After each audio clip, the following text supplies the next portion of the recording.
Olá, bom dia. Desculpa, são 7 horas da manhã e nós estamos gravando mais um vídeo para o nosso canal Guia dos Perplexos, na subsérie O Reino de Deus, da Lemúria até a Bretanha, né, que é a terra dos nórdicos. Ou seja, vamos mostrar como é que o homem evoluiu e como é que ele tem contato com seres de outras dimensões. Agradeço aqui aos likes, nosso canal está crescendo, já entramos no programa de monetização e as visualizações estão indo muito além do que aquilo que nós supunhamos, graças aos nossos amigos. Estão fazendo tudo para que a gente consiga chegar a ter uma audiência grande.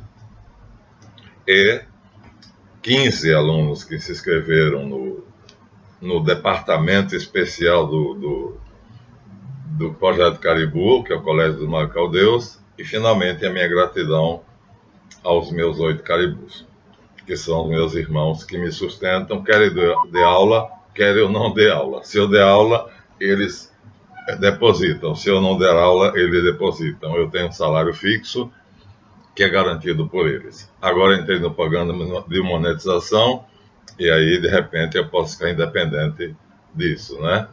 Mas não é meus planos, por enquanto. Eu ainda não sei nem quanto é que vai ser. Então, fica aqui toda a minha gratidão. E vamos, então, agora fazer uma explicação para que vocês entendam, né, como chegamos a Arthur, né, vindo lá de Arte, que foi o último rei dos Tuatha de Danann da Grã-Bretanha.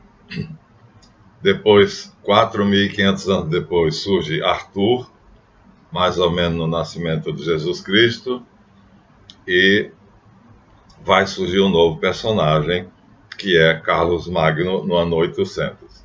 Mas tudo isso é preciso compreender o espírito da coisa, né? O espírito é mais importante do que a matéria, né? Porque a matéria perece, vira pó, e o espírito é imortal.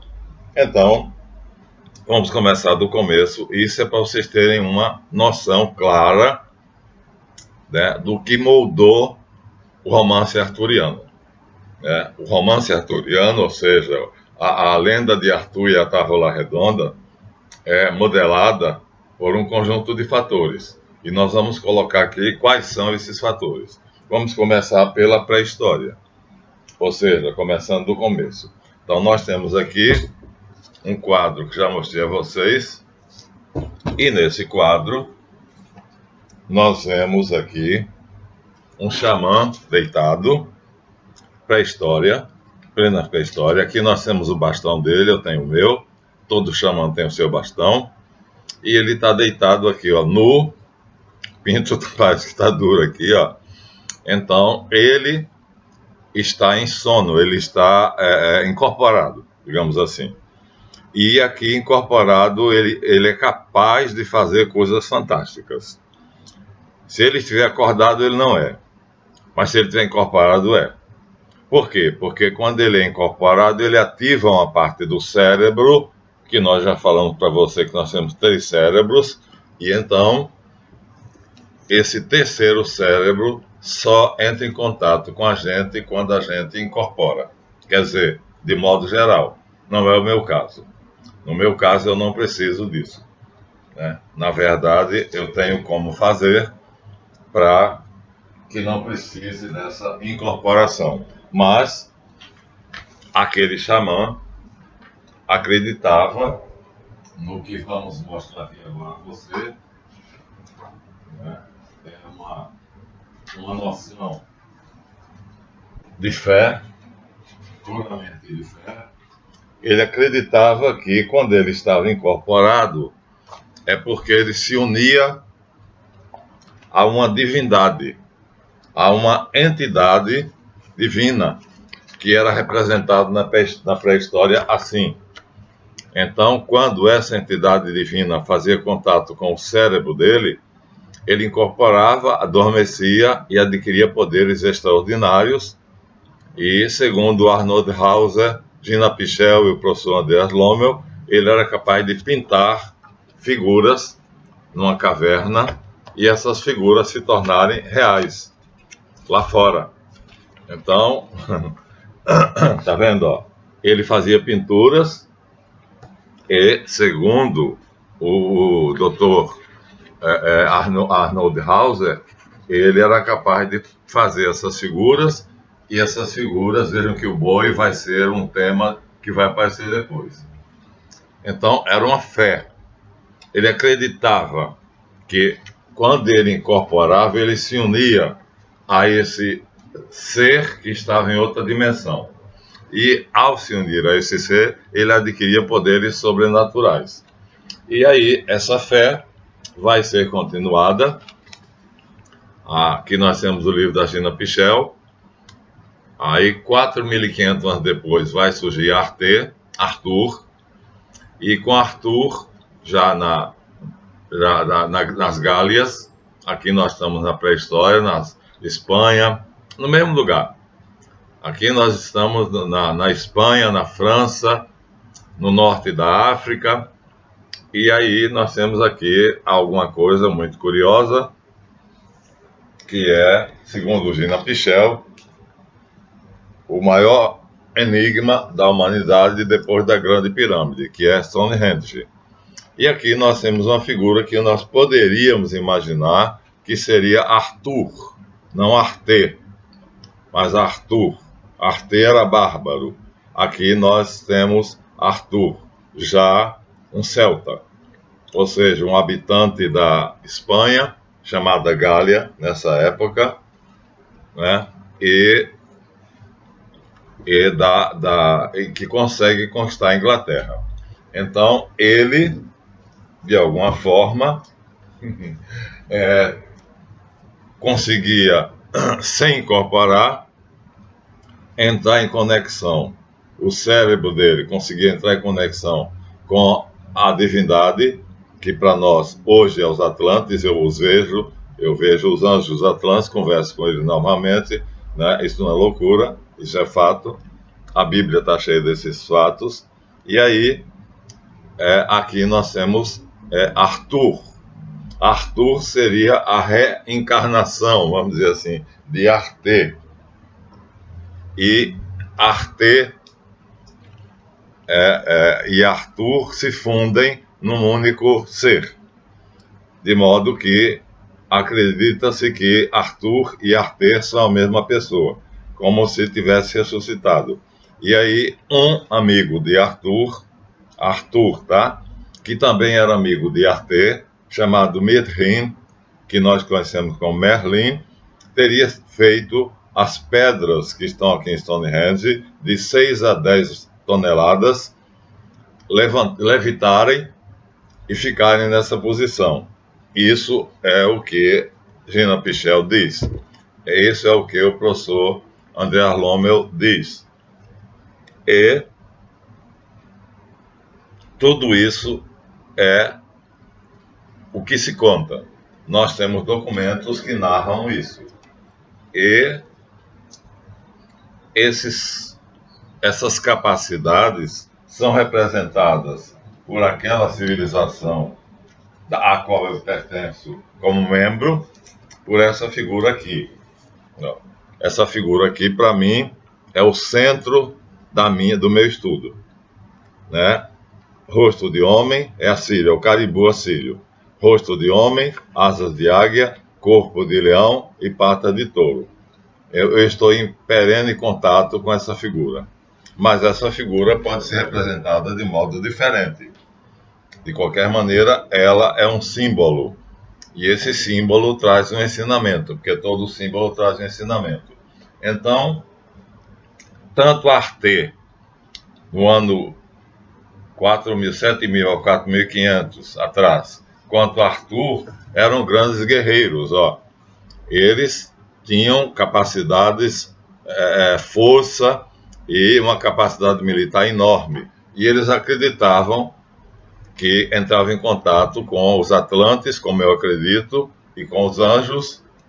Isso me foi ensinado pelos mestres dessa escola, com os quais eu estou em contato, que é o colégio, esse é o símbolo do Colégio dos Magos Caldeus, o Caribu.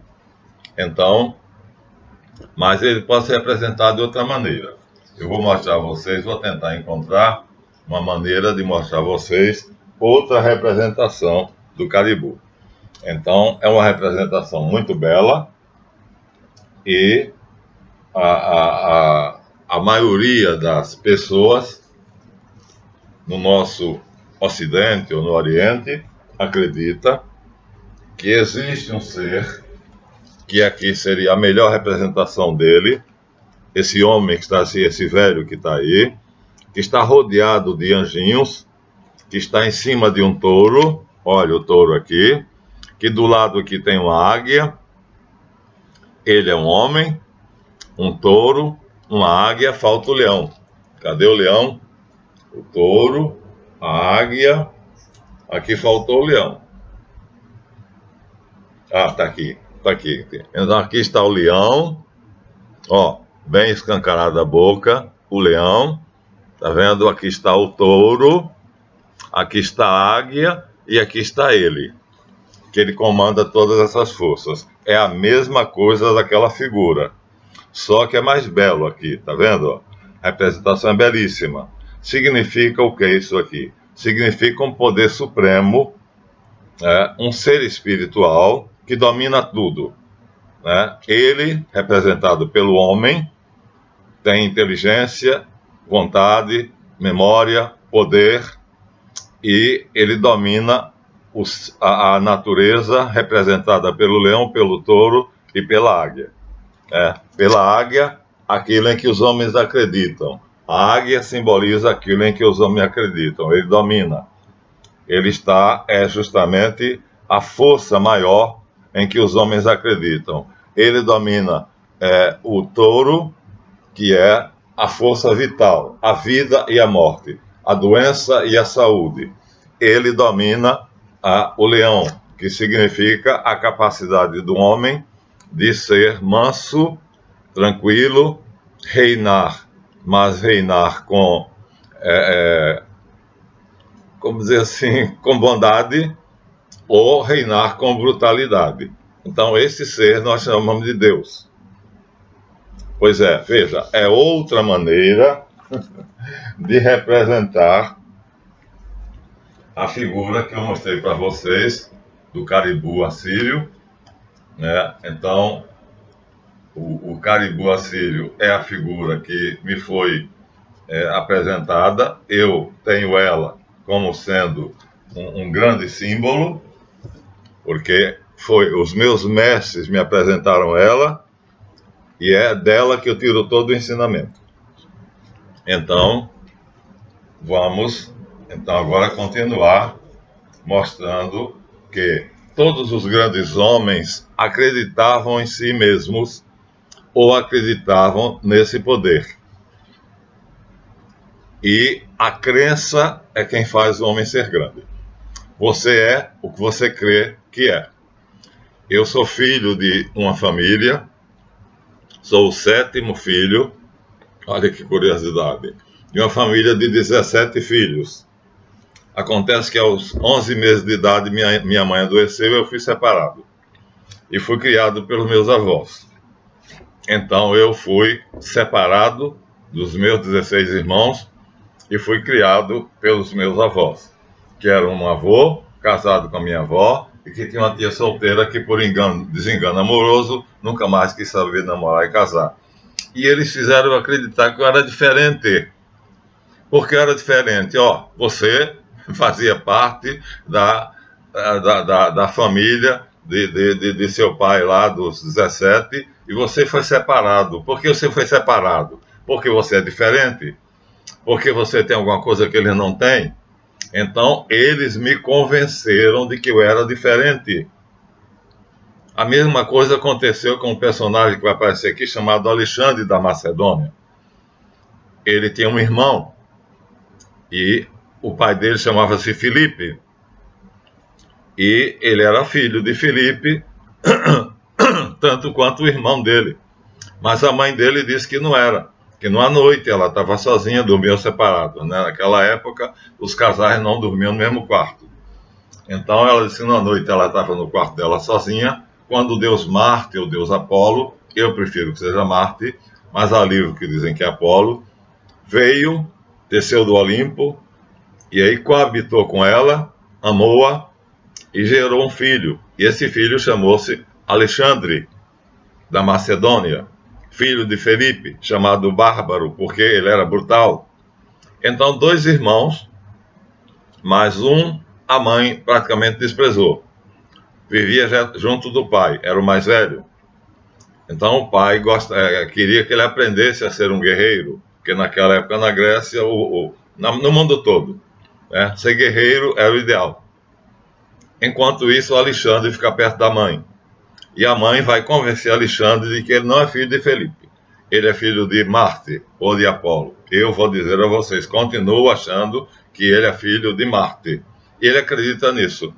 O que é que acontece? Com 17 anos, acontece que Felipe se torna rei de vários reinos pequenos.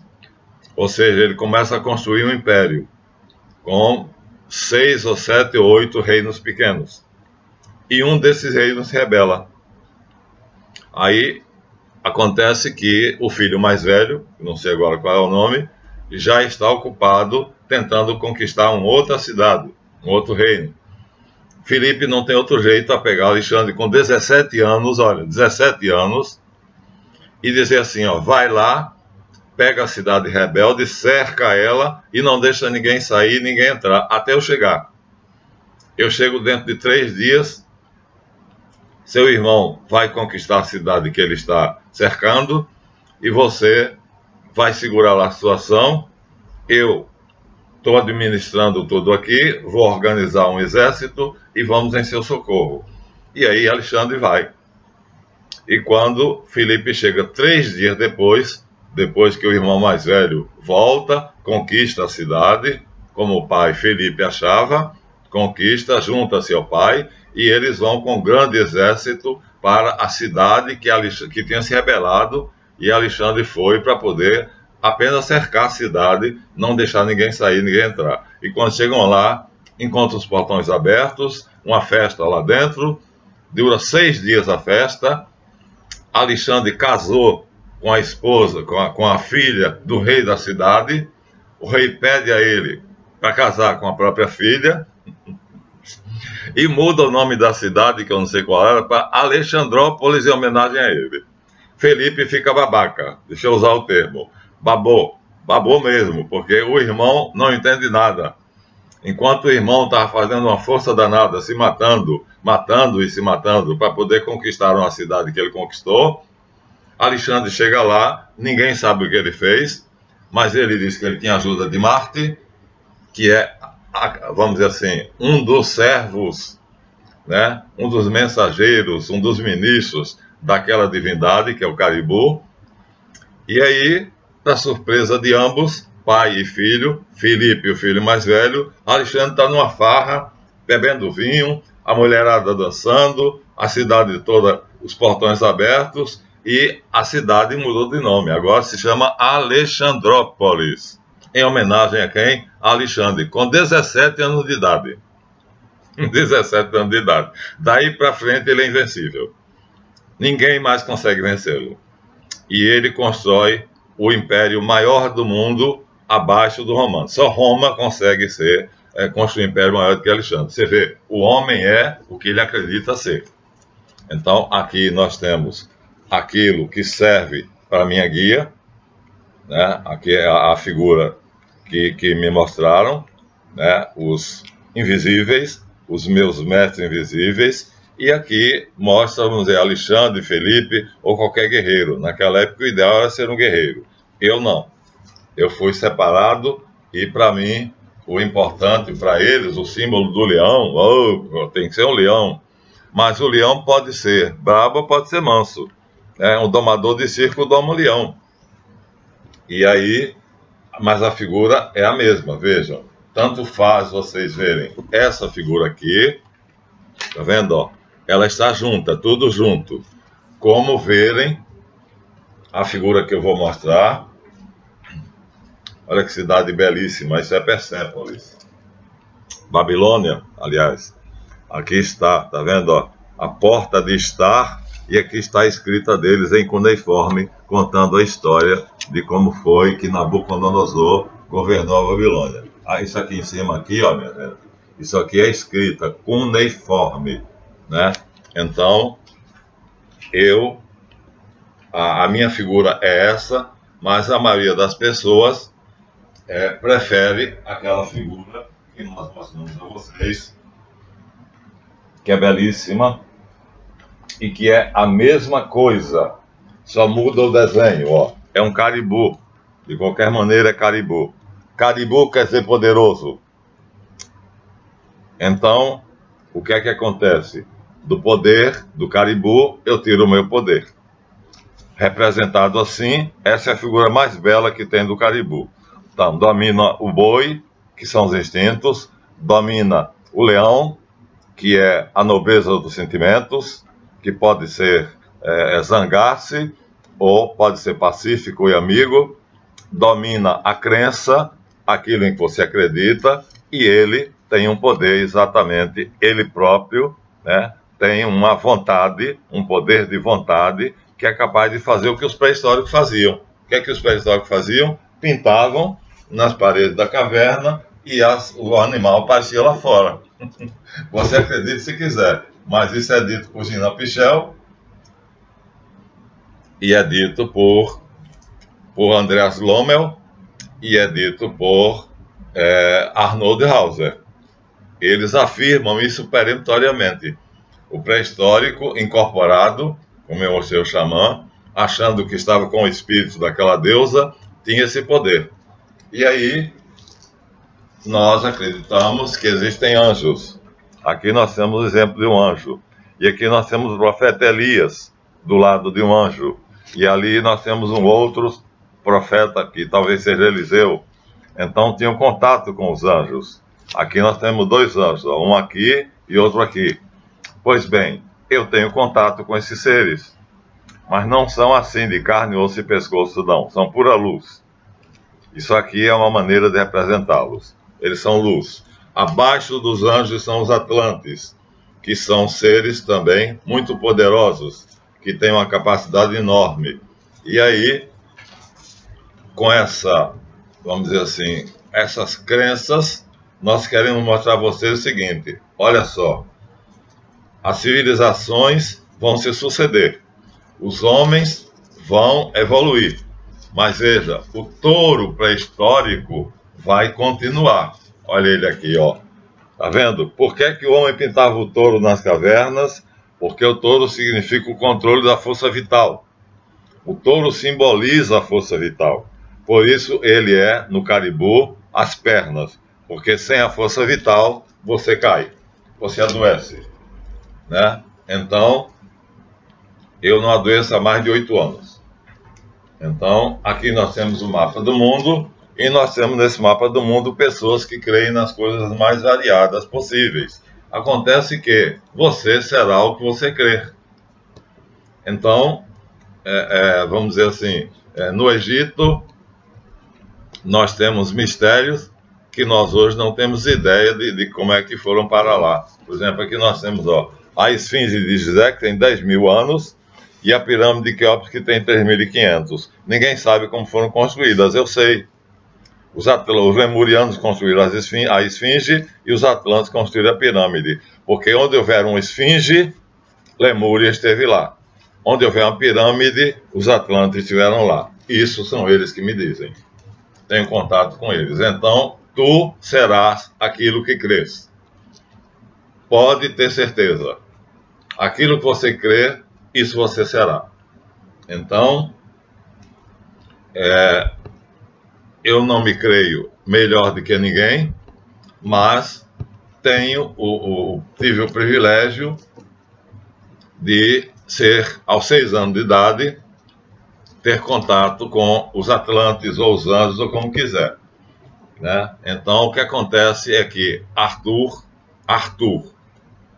né, era um bárbaro. Arte era lá, na época, há 7.000 anos atrás. Arte morre ou desaparece. E Arthur termina pertencendo a esse império. Ó. Aqui nós temos os reinos bárbaros. Ou seja, Roma enfraquece. Roma é representada por uma águia, que significa a mais alta de todas as aves. Ela é representada por uma águia. E aqui estão as armas que os soldados romanos usavam, as espadas. Acontece que Roma enfraquece. Arthur conquista, como eu disse no vídeo passado, conquista a Bretanha. E ele acredita que ele é a reedição, o clone de Arte, que tinha os 4 objetos, né? A coroa, a espada, a lança e o recipiente. Ou seja, 4 poderes. É o Caribou, minha gente, é a mesma coisa. São sempre 4, né? E aí, o que acontece é que o Império Romano, representado aqui por essa bota, que começou pequeno e depois se tornou dono disso tudo, ele vai encolhendo. O Arthur morre. Depois de ter conquistado a Bretanha, ele morre. E aí, ele morre, mas o mundo continua. O mundo não morre com Arthur. Arthur morre, mas o mundo continua. A Terra continua girando. E aí, aparece agora um homem, uma civilização, a qual Arthur ajudou, né? Nós dissemos a vocês que Arthur ajudou uma civilização, ele fez parte dessa civilização. Ó, aqui está a mesma bota romana, e aqui os romanos estão conquistando o mundo, a Península Ibérica. Arthur é daqui, das Gálias, França, e ele vai conquistar a Bretanha. Isso nós já vimos no vídeo passado, porque ele acredita que ele é forte e pode. Arthur quer dizer urso grande. E aqui está ele recebendo, passando por cima dos mortos, aqui em cima de um cavalo, recebendo o símbolo, né, do domínio das cidades da Grã-Bretanha, da Inglaterra atual. Então, você será aquilo que você crer que é. Então, nós temos aqui várias coisas que poderiam ser mostradas a vocês, mas nos interessa isso. Eu queria mostrar para vocês um homem que foi, para mim, fantástico, porque ele foi o primeiro imperador do mundo, chamado Sargão o Grande. Então, mas ele é o símbolo do leão brabo. Ó, aqui é a máscara mortuária dele, né, em ouro. Então, ele simboliza o leão bravo, ou seja, tudo está resumido àquele animal, que tem 4 partes, quer seja um desenho, quer seja outro desenho. Mas acontece que também aqui nós temos um outro que se chama Gudea, que era o contrário, que era um rei bom. E aqui também nós temos a morte de um filósofo chamado Sócrates, que era um homem que acreditava na paz. Aqui ele está num quadro célebre, pintado. Ele está aqui, ó. Ele é sentado na cama, com um copo de cicuta na mão, de veneno. Aqui é Platão, sentado numa cadeira, triste, chorando, e os discípulos dele. Porque ele foi condenado à morte, porque condenava a guerra. Ele condenava a guerra. E na época, o maior ideal era ser um guerreiro. E ele se insubordina contra isso. O homem é civilizado, o homem tem inteligência, e ele fala. Portanto, as coisas devem ser decididas pela voz, pela diplomacia, e não pela brutalidade. Então ele contraria tudo da época dele. Esse homem chamado Sócrates é um dos mais famosos filósofos do mundo, e ele foi obrigado, foi condenado a tomar veneno, cicuta. Aqui nós temos um quadro célebre que é a morte de Sócrates. E aí os discípulos dele pedem ele para fugir. Foge, mestre. Foge porque nós vamos livrar você da morte. Ele diz, não, porque mais dia, menos dia, minha morte chegará. É uma questão de tempo. Então, se eu fugir agora, eu estou demonstrando covardia. E eu não sou covarde. Por quê? Eu sei que eu vou encontrar aquilo em que eu creio. Eu vou ao encontro dele. E vou me tornar ele. Ele vai me assumir e eu serei ele. Então, serei todo poderoso. Ele acreditava nisso. Por isso ele foi grande. Agora eu queria encontrar Gudea. Gudea é um rei, mas ao contrário de Sargão II, Gudea é um rei pacífico. Aqui nós temos de novo Sargão II. Né? Sargão é o leão. Agora vamos ver se eu consigo encontrar Gudea. Já achei, já encontrei Gudea. Então veja, o touro, símbolo dos instintos. O leão, o símbolo da nobreza, da realeza. Então, por isso que o touro aparece tanto nas pinturas da Idade Média. E da Idade Média, do Paleolítico. Então, o que acontece? Aqui nós temos um homem notável. Um homem que governou, foi rei, do mesmo jeito que Sargão, mas ele reinou pacificamente. O nome desse homem é Gudea. O reino dele foi de paz. Ele governou 5 cidades: Ur, Uruk, Lagash, Nippur e Eridu. Olha, que coisa fantástica. 2 reis, um governou pela brutalidade e pela violência, né? Se fizesse qualquer coisa contra a vontade dele, ele mandava matar. E esse aqui foi o Sargão, e aqui Gudea, que é o contrário. Ele pacificou 5 cidades que pediram para ser governadas por ele, porque ele governava com sabedoria e em paz. Vou repetir, na Mesopotâmia, é de lá que Abraão sai. Abraão sai de Ur dos Caldeus. Ele é caldeu. E ele governa 5 cidades, chamadas Pentápole: Ur, Uruk, Lagash, Nippur e Eridu. É de Uruk que Gilgamesh vai sair. Lembram? Gilgamesh, já contei para vocês a lenda de Gilgamesh, que é chamado um gigante, mas não é um gigante, é um homem forte demais. Tipo Sargão II, que acha que a força é a solução de tudo. Esse homem, vamos dizer assim, era um cristão sem saber. Que depois vem Jesus Cristo, será o nosso próximo tema, e vai dizer que o rei deve ser pacífico, o rei deve ser bom, o rei deve ser fraterno, o rei deve servir ao povo e não o povo servir ao rei. Ele deve ser o pai de todos, ele deve achar que ele é um chefe de família, e assim, ele, sentado no trono, aqui é um símbolo, aqui seria um tapete, e aqui ele está simbolicamente sentado no trono, assistindo, recebendo os embaixadores de outros povos. Acho esse homem admirável, porque ele conseguiu fazer aquilo que depois Jesus Cristo viria fazer. Mas Arthur não acreditava nisso.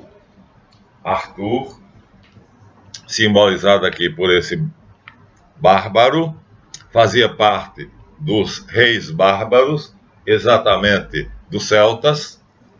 Haviam os reinos bárbaros se dividiram em vândalos, alanos, godos, visigodos, borgúndios, celtas, bretões, teutões. Ele era celta e nós somos descendentes dele. E ele era uma fera. Ele era uma fera. E ele é quem faz com que Roma conquiste a Bretanha. Ele conquista a Bretanha, a Grã-Bretanha para Roma. Ele é quem conquista. E aí ele se funde, a história funde ele com Arte. Arte viveu 4.000 anos antes dele, mas ele é exatamente a mesma figura de Arte. Então, acham que ele é Arte redivivo. E aí ele aceita, ele não diz nada. Mas aí aparece agora, vai nascer um ser que vai suplantar até mesmo Gudea. Esse ser vai nascer no reinado de Augusto. Nós vamos mostrar a vocês aqui, né? Nós vamos mostrar Augusto. Augusto foi o maior rei de Roma, e Augusto é filho adotivo de César. Espero que esteja aqui, se não tiver eu vou para outro. E o que é que Augusto faz? Augusto torna Roma uma maravilha, uma cidade maravilhosa. Aqui está a cidade de Roma na época de Augusto, né? Toda de mármore. Ele demoliu a cidade de tijolo e fez uma cidade de mármore. Não achei ele aqui, mas a civilização de Augusto é precedida pela dos gregos. Aqui está um templo grego em ruínas, e aqui está uma grega, uma mulher grega, linda, né? Os gregos adoravam beleza. E não achei Augusto, mas vou agora procurá-lo. Mas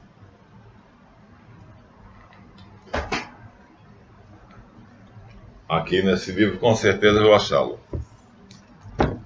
Roma, aqui ó, o título, Roma. Vou mostrar a vocês o maior imperador de Roma, Augusto. Jesus nasceu no reinado de Augusto. E nós vamos mostrar a vocês agora a imagem de Augusto, o maior imperador de Roma.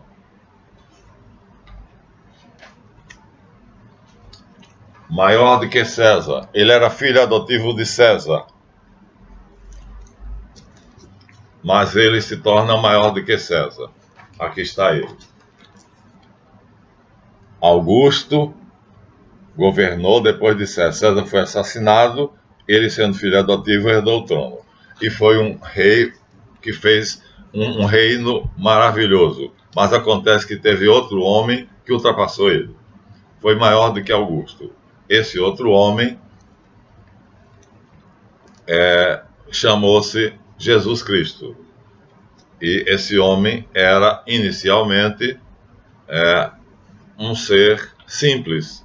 E graças ao imperador Constantino, os seguidores dele passaram a ser livres, né? Constantino é esse aqui, ó. Constantino foi imperador romano que permitiu a liberdade de culto. Ele fez um decreto chamado o Edito de Tolerância, porque antes dele o cristianismo era perseguido e os cristãos eram lançados às feras, ou crucificados ou lançados aos leões. Constantino, a mãe dele convenceu ele de que ele deveria repensar isso e deveria dar liberdade aos cristãos. E aí ele deixa que os cristãos professem a fé deles. Aqui nós temos Paulo pregando em Roma. Aqui está um guerreiro romano em paz, mas isso aqui durou pouco tempo, depois começaram a persegui-los. E até Augusto. Paulo é no ano 64 depois de Cristo, e Augusto é no ano 0, ou seja, Jesus nasceu no reinado de Augusto. E quem foi Jesus? Bem, segundo o que nós acreditamos, foi alguém maior do que Sócrates. Até mesmo Sócrates é menor do que Jesus. Até mesmo Augusto é menor do que Jesus. Porque Jesus foi o Caribu. O Caribu foi Jesus. O Caribu significa o homem que é capaz de dominar tudo. Tudo. E aí, nós vamos encontrar um homem. Olha, eu uso cerca de 18% da minha inteligência. Einstein usou 45%. Einstein usou 45% da inteligência dele. Eu uso cerca de 18 a 20%. Jesus usou 100%. Como ele conseguiu isso, aí o problema é de vocês. Aqui nós temos ele jovem. Ele gostava de se representar como um pastor, mas ele não era um pastor. Ele era um profeta. Aqui a suposição é que ele está como sendo Davi. Davi era um pastor e carregava as ovelhinhas nas costas quando elas se perdiam. Então, essa figura representa Jesus como o bom pastor. Mas ele não era isso aqui. Jesus, na verdade, foi um profeta galileu e ele veio depois de Roma. Aqui nós temos um grande herói romano, Marco Aurélio. Foi imperador romano e filósofo. Mas Jesus foi maior do que todos esses. E vocês sabem, pela história, que Jesus foi uma criança excepcional. Por quê? Porque todos os sábios da época dele, ele suplantou. Todos. Não teve nenhum sábio na época dele que ele não suplantasse. E o Império Romano caiu por causa dele. Sem ele querer. Por quê? Porque os imperadores romanos se diziam deuses. Nero, o deus Nero. Nero era um canalha. Aqui nós temos a arte grega, a Vitória Samothrace, já como eles faziam as coisas bonitas. Então veja, vou repetir: tu serás aquilo que crês. E aqui nós temos um afresco mostrando os soldados romanos indo para a guerra. E aqui o famoso Coliseu, que é onde eles mandavam os cristãos para a morte. Ó. Aqui era uma arquibancada e lá no meio jogavam os cristãos, e os cristãos eram jogados aos leões, e o povo no domingo, em vez de ver futebol no Maracanã, isso era o Maracanã da época, em vez de ver futebol no Maracanã, ia ver os cristãos serem crucificados. Então, o fato é que Jesus de Nazaré, a gente aqui não está encontrando a situação, o início da situação cristã, mas vocês já conhecem demais. O fato é que há vários pregadores. Aqui nós temos vários, um pregador cristão, sacerdote cristão, aqui outro sacerdote cristão, só não encontro Jesus Cristo, mas encontrarei. Em algum momento aqui eu encontrarei. Sempre ele é representado como um pastor. Ele diz que ele é o bom pastor e o bom pastor cuida das ovelhas. Ele nos trata como ovelhas e ele é o pastor. Ele está acima dos anjos, ele está acima dos devas, ele está acima dos atlantes, ele está acima de todos. Ele é o perfeito caribu. Então ele conseguiu usar 100% da inteligência dele. Coisa fantástica. Aqui está o caribu, vou repetir. Essa é a figura que serve de base para a minha sabedoria, né? Foi assim que os meus mestres, foi ela que eles me apresentaram, mas tem aquela ali mais bonita, mas é a mesma coisa. Lá está junto, separado, e aqui está junto. E aí, é o contrário exatamente. Eu aprendi a não ser bárbaro, mas aqui nós temos Arthur, que é a reedição de Arte, e que vai viver na mesma época de Jesus. Só que Jesus vive na Palestina e Arthur vive na Bretanha e nas Gálias, ou seja, em lugares completamente diferentes. Eu vou ver se eu consigo pegar um mapa aqui rapidamente e mostrar a vocês a distância de um lugar para outro. Será que eu consigo? Vamos ver. Vamos ver se eu consigo. Acho que eu consigo. Acho que eu tenho aqui o mapa. Então, vamos mostrar para vocês. Já mostramos antes, vamos mostrar novamente. Então, o mapa que mostra a diferença onde Jesus nasceu e onde Arthur nasceu. É um mapa grande, deve estar aqui. E esse mapa grande, então, mostra a distância entre Arthur e, se não for nesse livro, será em outro, mas eu encontro. Aqui seria Arte. E o bastão dele com que ele comandava e fazia tudo. Esse bastão fazia com que ele vencesse tudo. Então, acho que o mapa seria aqui, né? E nesse mapa que eu estou procurando aqui, nós vamos ter o lugar onde Está aqui, achei. Então, veja só. Jesus nasceu aqui, na Palestina. Isso aqui é Canaã, a Palestina. E aqui não é o mapa onde Arthur nasceu. Aqui nós temos onde Gudéia governou. Gudé governou a Caldeia, aquele governante bom. Ur, Uruk, Lagash, Nippur e Eridu.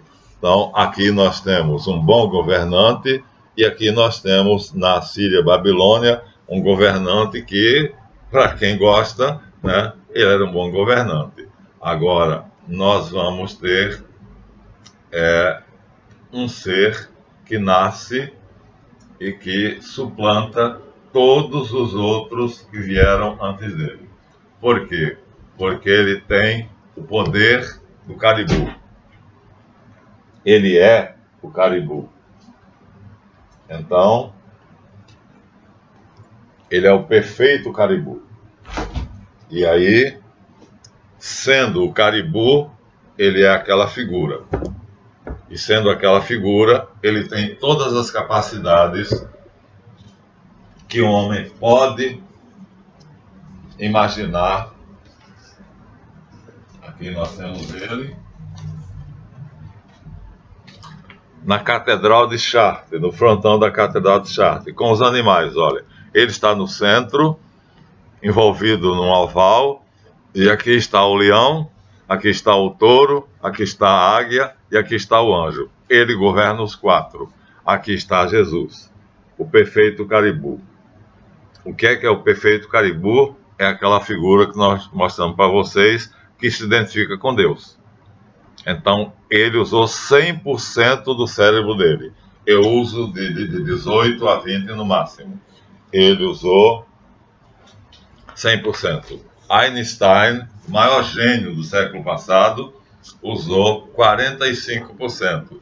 Você imagina agora, se Einstein usou 45%, então, o que é que acontece? O que acontece é que todos os povos tinham seus heróis. Aqui nós temos a Idade Média já. Nós temos um cavaleiro, São Jorge, lutando contra um dragão, isso é mítico, para salvar uma dama, né? Então, o que é que acontece com Arthur? Os bárbaros tomam conta do império. Eles vencem, os romanos enfraquecem, encolhem, Arthur desaparece, e aí os bárbaros tomam conta do império.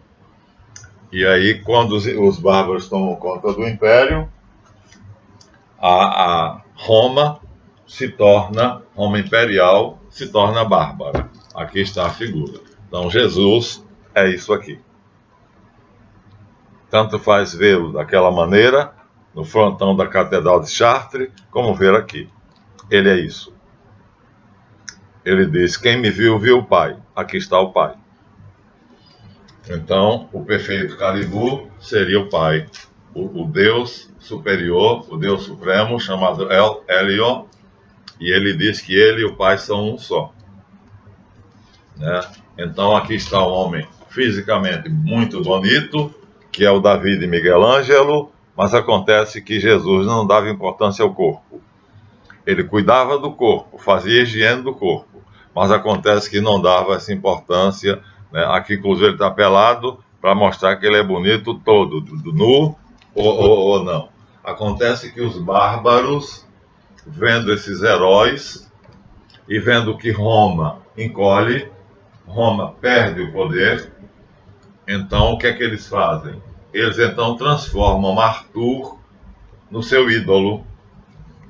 Arthur passa a ser o ídolo dos bárbaros, passa a ser o homem. Agora está aqui, a terra de Arthur. Agora eu encontrei. Não encontrei ainda. Encontrei sim. Agora eu encontrei.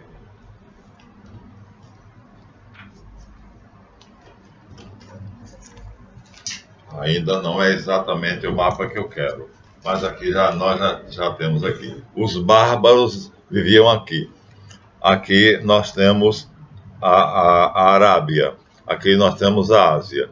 Arthur, os bárbaros vão vir daqui, os bárbaros vão vir daqui da Ásia, vão vir para cá, aqui vai o Império Romano, e eles vão chegar até a Espanha. E quando eles chegarem na Espanha, eles vão destruir o Império Romano. O Império Romano grandioso, poderoso, vai terminar caindo. Achei o mapa que eu queria. Pronto. A terra de Arthur é essa aqui. Então, Roma encolheu. Os bárbaros tomaram conta do Império Romano. O Império Romano fraturou-se. Deixou de ser um império e de ter um imperador. E passou a ter vários pequenos reinos, chamados reinos bárbaros. Pois bem, esses reinos bárbaros idolatraram Arthur. Enquanto isso, simultaneamente, Arthur era celta e nasceu aqui, ó, na França, aqui chamada Gália. Espanha, França, Alemanha. Arthur nasceu aqui. Jesus não está aqui onde ele nasceu. Arthur conquistou a Bretanha. E aí aqui agora Roma já não aparece mais. Agora Roma está fraturada, ela está fragmentada. E várias tribos bárbaras agora se estabelecem aqui. E eles então cultuam o seu herói. O herói deles é quem? Arthur. Mas acontece que simultaneamente há um personagem que compete com ele. Esse personagem que compete com ele, vocês já sabem que é Jesus. Então, por um lado, Jesus, né, é um personagem que o Império Romano vai espalhar, né? O Império Romano, aqui nós temos quem é o imperador, aqui Trajano. Nós temos o imperador Trajano, né? Tá vendo? Ó, de cavalo. Ele está aqui de cavalo. É um herói romano. Então, os heróis romanos eram luxuosos, poderosos, e os bárbaros tornam Arthur uma imagem de um herói romano. Aqui está ele. Nós temos um herói romano, que é Marco Aurélio, estátua equestre de Marco Aurélio, e aqui está Arthur, o reizinho lá celta. São parecidos? São, mas aqui é uma arte muito mais apurada, aqui é uma arte mais tosca, mas ele está com a coroa na cabeça, ó. Tá vendo? Ó? E ele está recebendo a submissão do rei da Bretanha, que se rendeu a ele. Então, ele termina sendo o ídolo, o herói dos bárbaros. Então, se os romanos têm seus heróis, agora os bárbaros também têm seu herói. Só que, ao mesmo tempo, o Império Romano, que se desfez e se tornou os reinos bárbaros, vai cultuar duas figuras bem diferentes. Os bárbaros vão cultuar Arthur, que é o herói deles, que conquistou a Bretanha.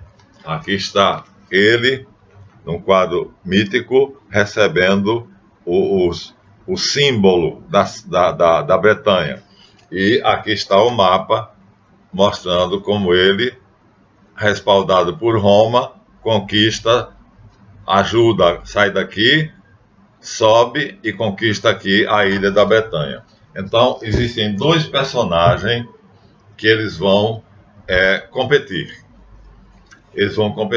Os bárbaros vão idolatrar Arthur, que vão achar que é a reedição de Arte, um deus, como Apolo. Aqui nós temos Apolo. A imagem é grega. A beleza, a proporção, o equilíbrio e o poder. Não é assim. Arthur não é assim tão bonito, mas é o ideal dos gregos. E aí, para os bárbaros, quando o Império Romano se desfaz e o Império Bárbaro, tá vendo? Ó? O Império Bárbaro toma conta, então eles vão idolatrar Arthur. E aí vai haver o seguinte, a fusão de Arte com Arthur. Os dois vão se unir num só. E os cristãos vão cultuar outro ser, que é Jesus, que eu mostrei ali, vou terminar mostrando eles. Então, eles dois vão competir. Então, Constantino faz o edito de tolerância, os cristãos eram perseguidos, deixam de ser perseguidos depois do edito de tolerância de Constantino, e aí os bárbaros vão cultuar a figura de Arthur, que é duas figuras juntas, Arte, rei dos Tuatha de Danann, e o Arthur celta, rei dos celtas, como se fosse uma pessoa só. E os romanos e os gregos civilizados vão cultuar Jesus. Então, diferente. Para os bárbaros, a figura heróica, o centro, né, o sonho deles é ser igual a Arthur, que quer dizer grande urso, que é um bárbaro que atingiu o máximo. Enquanto isso, para os gregos e os romanos que são civilizados, pouco a pouco eles vão se render a que figura? A figura de Jesus, que é produto da Palestina, portanto, que nasce na Palestina, que é aquele mapa que eu mostrei para vocês, né? Aqui, novamente, Arte, a figura de Arte, que depois vai se tornar Arthur, né? E Jesus, que não estou encontrando de jeito nenhum aqui pequeno, mas de qualquer maneira, o que vai acontecer é essas duas figuras serão rivais durante algum tempo. Depois elas vão se unir. E vão se unir quando? Quando Carlos Magno, imperador da França, aparecer. Foi isso que eu tinha dito a vocês. Então, nós fizemos uma revisãozinha para que vocês entendam o que é que vai acontecer. Duas figuras, na verdade três, porque Arthur já é a mistura, a fusão de Arte com Arthur. Agora vai aparecer um personagem, e esse personagem vai superar Arthur dentro da mentalidade dos civilizados, dos romanos e dos gregos. Né? Então, aqui nós temos o que os pagãos mais gostavam, né? Beijo na boca, Eros, né? Mas Jesus pregava um amor diferente. Um amor ao próximo, o amor universal, fazer o bem a todo mundo, sem esperar nada em troca. Ele se torna, portanto, o maior profeta que o mundo já conheceu. Até hoje, não existe quem não conheça a figura de Jesus Cristo. Vamos terminar mostrando aquela figura dele simbólica, né? Na catedral, essa seria a figura de um bárbaro com todo o poder, tá vendo? Forte, já está estragada porque é uma escultura. E agora nós vamos mostrar a vocês a figura de Jesus na sua concepção idealizada. Ou seja, na Catedral de Chartres, no frontão, ou seja, na frente da igreja de Chartres, nós vamos encontrar a figura de Jesus de Nazaré. Ele como Caribou, ou seja, como sendo o maior de todos, maior do que Buda, maior do que Zoroastro, maior do que Rama, maior do que todos. Então, aqui nós já temos a tábua redonda. Aqui nós já temos a figura de todos eles. Aqui, tá vendo? Nessa figura nós temos uma mesa redonda, onde está aqui já misturada as figuras de Arte, Arthur e Jesus, que é Carlos Magno. Então, vai haver uma fusão de culturas. E essa fusão de culturas vai dar o que vocês conhecem como a lenda de Arthur e da Távola Redonda. Eu quero encontrar aqui, ó. Jesus pregava a mansidão. O homem devia viver em paz com a natureza e com outro homem, né? Aqui nós temos um santo orando e uma rena do lado dele, sem se incomodar. São Francisco de Assis fazia isso. E aqui nós temos a imagem final. Pronto. Aqui está Jesus de Nazaré, o caribu. Aqui nós temos outra imagem dele, está solta.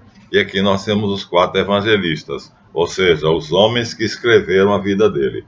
A biografia de Jesus foi escrita por 4 homens. E esses 4 homens são Mateus, Marcos, Lucas e João. Engraçado é que cada um é representado por um animal. Olha só, aqui nós temos Mateus, Lucas, que é representado pelo boi. Ó, aqui no cantinho vocês têm um boi, tá vendo?